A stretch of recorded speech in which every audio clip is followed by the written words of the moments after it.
आज gig worker के लिए आप यहाँ कार्यक्रम में आए हुए हैं, क्या है? जो भी बिहार के साथ साथ पूरे देश में गिग वर्कर काम कर रहे हैं, इनका ये मानना है कि भारत के साथ साथ बिहार में भी इनके लिए जन कल्याणकारी कल्याण से संबंधित बोर्ड बनाया जाए और हमारी बातों को भी सुना जाए। बहुत सारे मामले में कंपनी के साथ जो है इन लोगों का थोड़ा सा परेशानी होता है, तो एक सोसाइटी भी बनाया जाए। तो इन सारी पहलुओं पर जो है इन लोगों का मांग है। हमने ये आश्वासन दिया है कि जो भी होगा नियम संगत हम लोग इनको मदद करेंगे। बिहार सरकार जो है श्रम संसाधन विभाग की तरफ से नियम संगत इनको मदद किया जाएगा।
बाय द वे आप अगर 2-3 किलोमीटर ट्रैवल करता हूँ तो 20 रुपये मिलता है, ठीक है।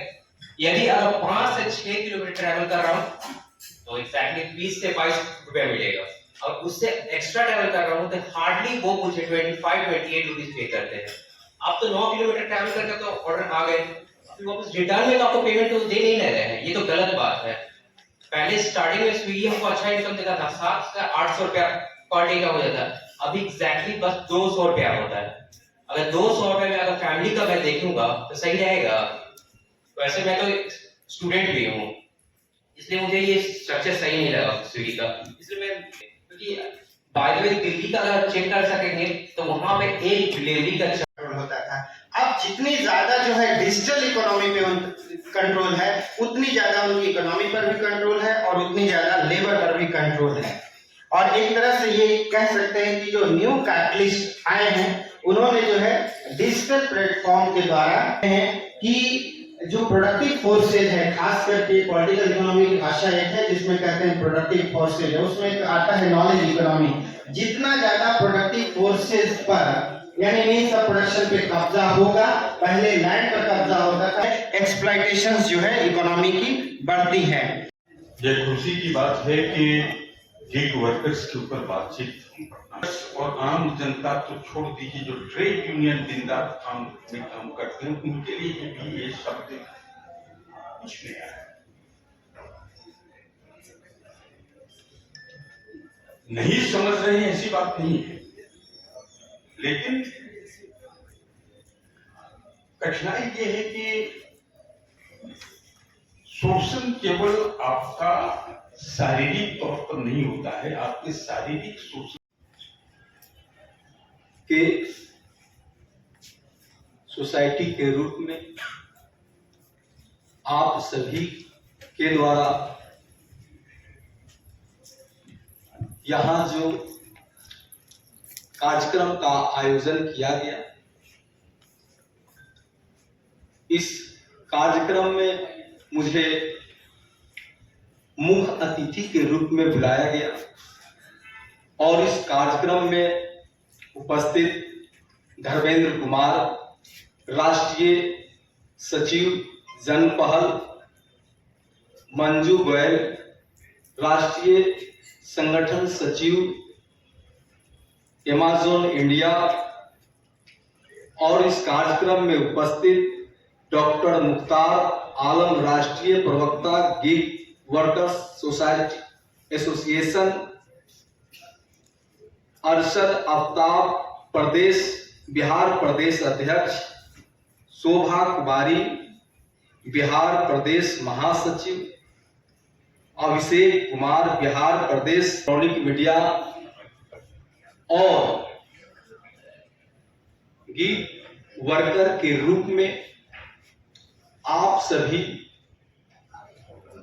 अमेज़न इंडिया, जन पहल और तमाम तरह के कंपनियों में गिग वर्कर के रूप में काम कर रहे जो इस कार्यक्रम में उपस्थित हैं, सभी वर्कर भाई, वो आपको कंट्रोल करना है। जो डिजिटल इंप्लुएंसिंग की जो अभी बात हो रही है, डिजिटल इंप्लुएंसिंग, उसे पता ही नहीं, सरकार को भी नहीं पता है। सरकार और सत्ता में अंतर होती है।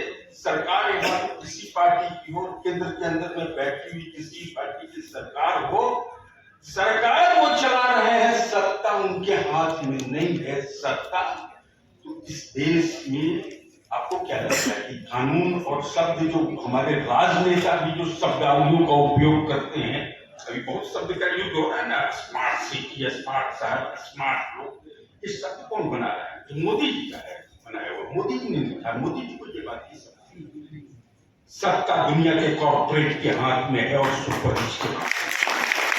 वो बनाता है कानून और वही कहता है कि तुमको ये पास करना है पार्लियामेंट के अंदर में, नहीं तो तुम प्रधानमंत्री नहीं बनोगे, अगले प्रधानमंत्री तुम नहीं बनोगे, तुम्हारी पार्टी नहीं बनेगी, तुमको हम चंदा नहीं देंगे, पैसा तुमको नहीं देंगे।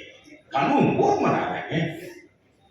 कानून तो बैठा हुआ कॉर्पोरेट बनाना, ये तय करना पड़ता है पॉलिटिकल पार्टी को कि आप किसके पक्ष में है, कॉर्पोरेट के पक्ष में है, पूंजीपतियों के पक्ष में है, उनके पैसे लेकर क्या कानून बनाने के पक्ष में है, हिंदुस्तान के आम मजदूरों और किसानों के पक्ष में। ये तय है पॉलिटिकल पार्टी को कानून।